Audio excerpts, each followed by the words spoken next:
नमस्कार दोस्तों, स्वागत है आप सबका। वोडाफोन आइडिया पे बात करेंगे। शेयर प्राइस में 20% तक का अपर सर्किट लगा हुआ है। 8 रुपए से ऊपर का ये शेयर ट्रेड कर रहा है और यहाँ पे हमने अपने लास्ट वीडियो में इसके बारे में डिस्कस किया था और मैंने ये कहा भी था कि अगर गवर्नमेंट इसमें अपनी हिस्सेदारी बढ़ाती है, अगर वोडाफोन आइडिया के 36,950 करोड़ का जो डेप्ट है, जो कर्ज है, जो एजीआर के ड्यूज है, जो स्पेक्ट्रम के ड्यूज है, जो वोडाफोन आइडिया को पे करने हैं इस फाइनेंशियल ईयर के लास्ट तक में, मतलब 31 मार्च 2024 का जो फाइनेंशियल ईयर क्लोज हुआ है, यहाँ पे ना तो वोडा के पास कोई रास्ता था, ना ही गवर्नमेंट के पास कोई रास्ता है। यानी कि वोडाफोन को अपने जो ड्यूज पे करने हैं उसके लिए उन्हें इस एजीआर के अमाउंट को पे करना है, जिसके लिए ना कि उनके पास कैश है, ना ही एसेट्स है। और जो नेगेटिव की बैलेंस शीट है उससे ये साफ दर्श में आता था कि वोडाफोन आइडिया अपने इक्विटीज को ही गवर्नमेंट को बेचने का कोशिश जरूर करेगी और वही चीज हमें देखने को मिला। यहाँ आप सबको पता ही होगा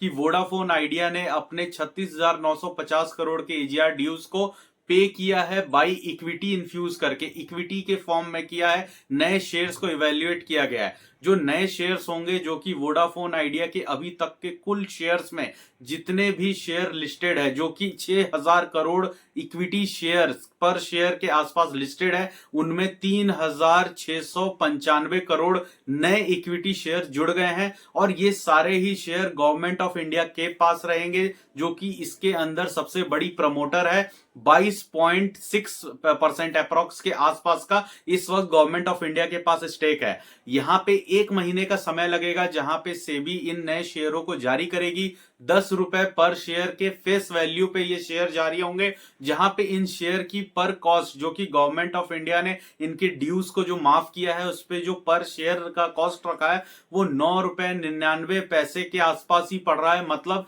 10 रुपए पर शेयर के हिसाब से गवर्नमेंट ऑफ इंडिया ने वोडाफोन के शेयर खरीदे हैं, जिस शेयर का भाव ही मार्केट में 7 रुपए 60 पैसे 62 पैसे पे ट्रेड कर रहा था, वहां पे गवर्नमेंट ऑफ इंडिया ने 40% से भी ज्यादा महंगे स्तर पे इसके इक्विटी शेयर्स को बाई किया है। तो यहाँ पे आप समझ सकते हैं कि गवर्नमेंट खुद यहाँ पे महंगे पे ट्रेड कर रही है, जिसका बेनिफिट आज के सेशन में 20% अपर सर्किट के साथ उन ट्रेडर्स को, उन इन्वेस्टर्स को हुआ है जिन्होंने 7 से 8 रुपए के आसपास इन्वेस्ट किया था, या फिर जो 10-11 रुपए पे भी फंसे हैं, उनके जो लॉस है उसके अंदर 20% तक की रिकवरी देखने को आज मिली होगी। तो बहुत लोगों ने आज अपने अच्छे एक अमाउंट पे एग्जिट भी किया होगा। बहुत लोग ऐसे हैं जिन्होंने कुछ पैसे भी कमाए होंगे और बहुत से ऐसे इन्वेस्टर ऐसे भी हैं जिन्हें अभी भी उम्मीद है कि वोडाफोन आइडिया और भी ज्यादा अच्छी परफॉर्मेंस दिखा सकता है अपने शेयर प्राइस में, ताकि उन्हें या तो अच्छा रिटर्न मिले या फिर वो अपने फंसे हुए काफी दिनों से जो इसमें पैसे फंसे हैं वहां पे वो अच्छे तरीके से एग्जिट कर पाए। देखिए, सिंपल सी बात है कि अब यहाँ पे गवर्नमेंट की हिस्सेदारी 22% से बढ़ के 49% के आसपास अप्रॉक्स में आ गई है। लेकिन यहाँ पे जो 20% की तेजी है, इसका ये मतलब नहीं कि वोडाफोन आइडिया के ऊपर से सारी प्रॉब्लम्स हट गई हैं, सारे उसके डेब्ट हट गए हैं। ये सिर्फ एक स्पेक्ट्रम का पेमेंट था जिसका ड्यू सामने आ चुका था, जिसका कोई और ऑप्शन नहीं था। अगर गवर्नमेंट ऑफ इंडिया इसके ड्यूज को माफ कर देती या फिर किसी भी फॉर्म में इनका जो डेब्ट है उसे किसी भी तरीके से बचाया जा सकता था, तो दिक्कत यहां आती कि ये जिस सेक्टर में काम कर रहे हैं, जो कि टेलीकॉम सेक्टर है, वहां पहले से और भी कई सारे प्लेयर खेल रहे हैं। जहां पे मेन फ्रंट पे तो हम इन्हें ही जानते हैं, जैसे वोडाफोन आइडिया, जियो, एयरटेल, क्योंकि ये टेलीकॉम सर्विसेज प्रोवाइड करते हैं। बट बैकएंड में जितनी भी कंपनियां काम करती हैं, जैसे इंडस टावर है, एमटार टेक है, डेक्सॉन टेक्नोलॉजीज है और बहुत सारी ऐसी टेक फर्म्स हैं, जिसमें एलएनटी की भी आईटी कंपनी है, जिसमें टाटा कम्युनिकेशंस है और भी काफी सारी ऐसी कंपनियां हैं जो डिजिटल प्लेटफॉर्म पे काम करती हैं। ये बैकएंड में सर्विसेज प्रोवाइड करते हैं। ये सब कंपनियां भी अगर इन केस फ्यूचर में आके लॉस प्रोजेक्ट करने लगे, घाटा दिखने लगे, तो अपने जो ड्यूज होंगे, खासकर कि स्पेक्ट्रम के जो गवर्नमेंट को जाता है या अदर किसी थर्ड पार्टी को भी पेमेंट करनी हो, तो हर कोई अपने इक्विटी को ही इन्फ्यूज करेगा। जिसके वजह से अभी आप देखिए, एक एग्जांपल से मैं समझाऊं कि इस वक्त वोडाफोन आइडिया ने किया क्या है। वोडाफोन आइडिया सबसे ज्यादा अभी डेप्ट में फंसा है, उसके पास कैश नहीं है, उसके पास कोई ऐसा एसेट्स नहीं है जिससे कि वो पेमेंट कर सके। अब गवर्नमेंट को उसे पैसे देने की बारी आई तो वोडा ने कहा कि हमारे हिस्से की एक जमीन है, एग्जांपल मैं बता रहा हूं कि एक जमीन है, उसे आप ले लीजिए। और ये जिस जमीन को दे भी रहा है गिरवी, कि हमारा इक्विटी रख लीजिए, कोई बात नहीं, जब अच्छा टाइम आएगा तब ये इक्विटी हमें वापस बेच दीजिएगा, हम अपने कैश फ्लो से इसे खरीद लेंगे और आपके डेब्ट्स पे कर देंगे। लेकिन जिस जमीन को ये दे रहे हैं उसमें ऑलरेडी पहले से कीचड़ और पानी भरा हुआ है।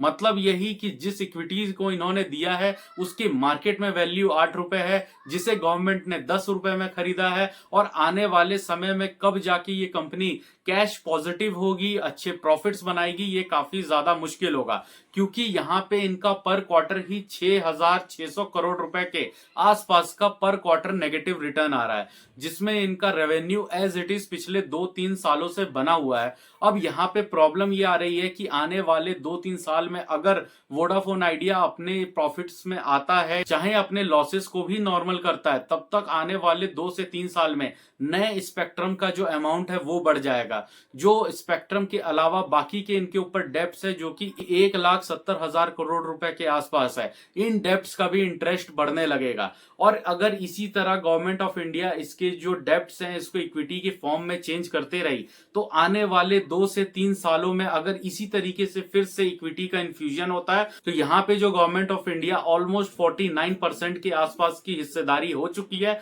वो 80 to 81% तक की हिस्सेदारी तक जा सकती है। तो ये चीजें काफी ज्यादा प्रॉब्लम क्रिएट करेगी आने वाले समय में, जहां पे मार्केट में काफी ज्यादा इक्विटीज इसके बढ़ जाएंगे, जिसमें 50% इक्विटी फिलहाल तो गवर्नमेंट के पास है, और 50% जो मार्केट में भी है वो भी 4 से 5,000 करोड़ इक्विटी शेयर्स के आसपास है। अगर हम यहाँ पे प्रमोटर की बात करें तो 24 से 25% के अंदर जो प्रमोटर है, जिसमें आदित्य बिरला ग्रुप है और वोडाफोन जो है इसके अंदर एक अलग से स्टेक लेके बैठा है, और 25% के आसपास का जो इक्विटी है वो आम पब्लिक के पास है। रिटेलर्स के पास सबसे ज्यादा ये शेयर भर भर के पड़ा हुआ है। तो यहाँ पे दिक्कत ये आ रही है, हालांकि गवर्नमेंट ऑफ इंडिया ने ये जरूर कहा है कि यहाँ पे हमारे पास सबसे ज्यादा स्टेक है, वोडाफोन आइडिया के अंदर हम 49% के मालिक बनने जा रहे हैं, लेकिन फिर भी जो कंपनी का मैनेजमेंट है, जो कंपनी का कार्यचालन है, मतलब कंपनी को चलाने का जो प्रोसेस होगा, वो अभी एज इट इज रहेगा, जैसा कि अभी तक के एग्जिस्टिंग जो प्रमोटर है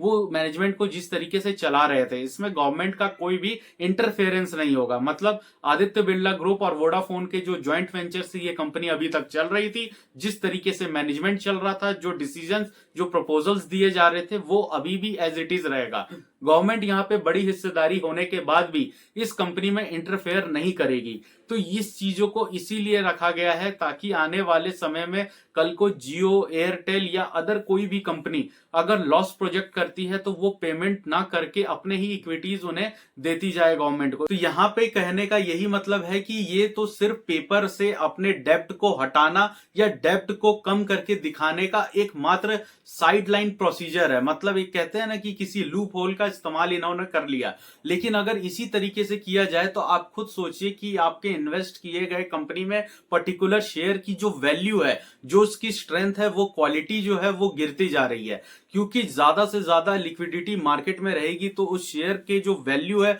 उस शेयर की क्वालिटी पे काफी ज्यादा इंपैक्ट पड़ेगा। हालांकि ये जो 3,695 करोड़ की जो इक्विटी है, 3,695 करोड़ पर इक्विटीज, मतलब एक एक इक्विटी ये जो जारी हुए हैं ये मार्केट में नहीं है, ना तो ये लिक्विडिटी के फॉर्म में है, ये सीधा गवर्नमेंट ऑफ इंडिया के पास चलेगा जो कि मार्केट में ट्रेड के लिए नहीं रहेंगे। तो ये यहाँ पे एक पॉजिटिव न्यूज बन के आया, जिसके वजह से शेयर प्राइस में हमें तेजी देखने को मिली। अब आगे इस शेयर में करना क्या है, तो देखिए वही बात है कि ये शॉर्ट टर्म बेसिस पे इन्वेस्टमेंट वाला शेयर है। मतलब ये एक ट्रेडिंग पर्पस का शेयर है, जहां पे आप स्विंग कर सकते हैं, शॉर्ट टर्म ट्रेडिंग कर सकते हैं, या फिर इस शेयर के साथ इमोशनली आप ट्रेड कर सकते हैं। इमोशनल ट्रेड का मतलब यही होता है, जैसे पहले भी मैंने इस पे जितनी वीडियोस बनाई है तो मैंने कहा है कि इस शेयर के अंदर पोटेंशियल नहीं है, इसके अंदर एक ट्रेडिंग पोटेंशियल है। मतलब इस शेयर के साथ आप जुड़ के हर एक इमोशनल न्यूज पे, हर एक न्यूज जो हर एक रिटेलर को, इस कंपनी के शेयर को और कंपनी के मैनेजमेंट को काफी ज्यादा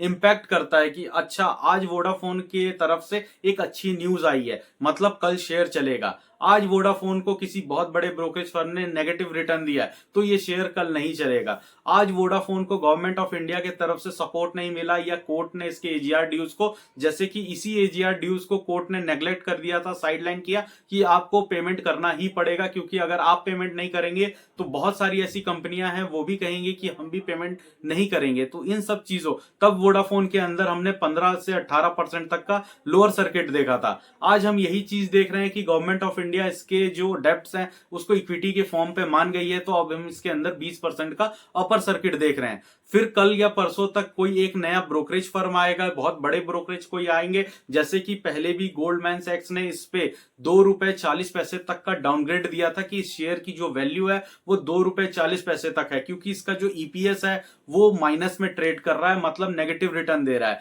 कंपनी का पी वैल्यूएशन भी नेगेटिव में है, कंपनी का कैश फ्लो नेगेटिव में है, कंपनी की जो अर्निंग्स है वो काफी ज्यादा नेगेटिव की तरफ जा रही है, मतलब जो रेवेन्यू है और जो एक्सपेंसेस है इनके बीच में 6,000 करोड़ रुपए तक का डिफरेंसेस है। बहुत सारे टावर्स हैं जिसके रीपेमेंट्स इन्होंने अभी तक नहीं की है, बहुत सारे इसके ऐसे वेंडर्स हैं जिनका पेमेंट पूरा नहीं हुआ है, और सबसे बड़ी बात कि कोई भी बिजनेस रन करता है तो वहां पे एट द एंड जो आपका रेवेन्यू आता है, जो आपका बिजनेस रन करेगा वो कस्टमर के आए हुए पैसे से होगा, जो कि आपके कस्टमर बेस काफी ज्यादा कम हो रहा है। जियो और एयरटेल जैसी कंपनियां पूरे पैन इंडिया लेवल में 5G जैसी सर्विसेज को रोल आउट कर दिया है, खास करके अर्बन एरियाज में। अब यहाँ पे वोडाफोन आइडिया अभी भी 2025 के हम जिस समय ये बात कर रहे हैं तो इसने सिर्फ मुंबई में, मतलब पूरे महाराष्ट्र के एक मुंबई में और बेंगलोर के एक लिमिटेड मतलब 10 किलोमीटर के एरिया के अंदर ही इन्होंने अपना 5G नेटवर्क को टेस्ट किया है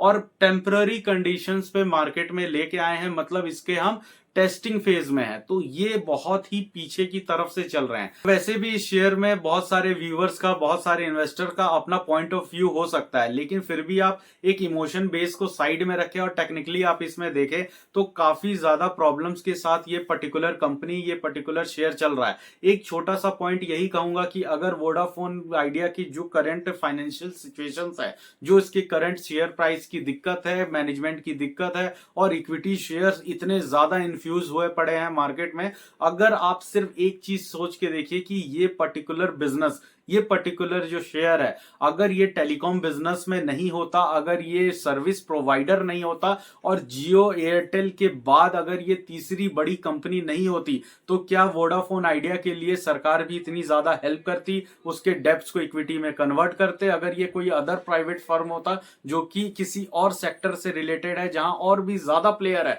तो अभी तक जो गवर्नमेंट ऑफ इंडिया है इसके जो इक्विटीज है वो तो कन्वर्ट करना दूर की बात है, इसके एसेट्स को बेच करके सारे पैसे रिकवर कर लेती, कंपनी अभी तक कोलैप्स कर गई होती, कंपनी अभी तक डूब चुकी होती। बस ये इसीलिए मार्केट में ट्रेड कर रहा है क्योंकि ये जिस सेक्टर में प्ले कर रहा है वहां पे ये ट्राईपॉली बना हुआ है, मतलब 3 ही कंपनियां हैं, जियो, एयरटेल और उसके बाद वोडा, क्योंकि एमटीएनएल, बीएसएनएल अभी इतनी भी ज्यादा स्ट्रेंथ में नहीं है कि वो इतने बड़े देश में पैन इंडिया लेवल पे सारे स्ट्रक्चरल को खुद अकेले संभाल पाए। हालांकि बीएसएनएल पहले से काफी ज्यादा बड़ा हुआ है और ऑब्वियस सी बात है बीएसएनएल में वो जो नए कस्टमर है वही लोग आए हैं जो रूरल एरिया से वोडाफोन आइडिया के नेटवर्क से या तो प्रॉब्लम में है, या फिर बीच में जो प्राइस हाइक आपने देखा था जिसमें तीनों ही कंपनियों ने मिलकर प्राइस को बढ़ाया था, ये उसी समय का जो कस्टमर का शिफ्ट है, चाहे वो जियो से निकल के आया हो, एयरटेल से, वोडा से, वो सारे कस्टमर बेस जो कि 2-3G अभी भी यूज कर रहे हैं वो लोग ही एमटीएनएल के तरफ या बीएसएनएल के तरफ शिफ्ट हुए हैं। दोस्तों ये तो था वोडाफोन आइडिया के रिगार्डिंग मेरा पॉइंट ऑफ व्यू। अगर आपको ये इन्फॉर्मेशन, अगर आपको ये डिस्कशन अच्छा लगा तो आप इस वीडियो को लाइक करें, चैनल को सब्सक्राइब करें। दोस्तों